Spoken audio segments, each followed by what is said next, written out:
Hello students, in this question we are asked to predict the correct order among the following कि किसका जो repulsion है वो सबसे ज़्यादा होता है. Is it lone pair, is it bond pair, is it lone pair bond pair, and you have to bring them in an order.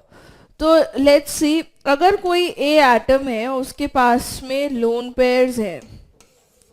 So in loan pair में क्योंकि इलेक्ट्रॉन डेंसिटी बहुत ज़्यादा होगी इसलिए इनके बीच में जो रिपल्शन है वो मैक्सिमम होगा. जितना ज़्यादा इलेक्ट्रॉन डेंसिटी रहेगा and it will be more close to A, that is why the repulsion will be very much in comparison to these bond pairs.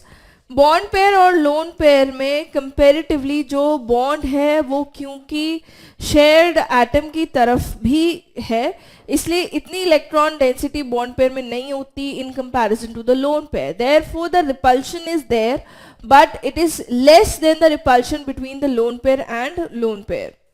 तो नेक्स्ट जो रिपल्शन होता है वो होता है lone pair and bond pair का, which is further greater than the bond pair क्योंकि दोनों ही इलेक्ट्रॉन्स जो बॉन्ड पेयर के हैं वो इक्वली शेयर्ड है दो एटम्स के बीच में, तो वो उन दोनों एटम्स के बीच के रीजन में लाए करते हैं, not just on this A atom. A B के साथ में जो बॉन्ड बनाया है यहाँ पे और यहाँ पे, इनके बीच में जो रिपल्शन लगेगा उसे हम कहेंगे bond pair repulsion.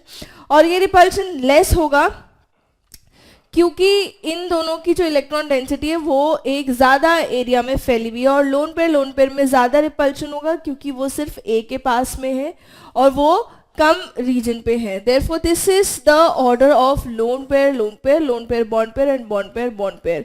You might not see it with the angles here, angle इधर थोड़े टेढ़े मेढ़े हैं बट इट शुड बी कि this repulsion should be max then this. Okay, so let's see इसका करेक्ट ऑप्शन क्या है. Correct option is D. Thank you.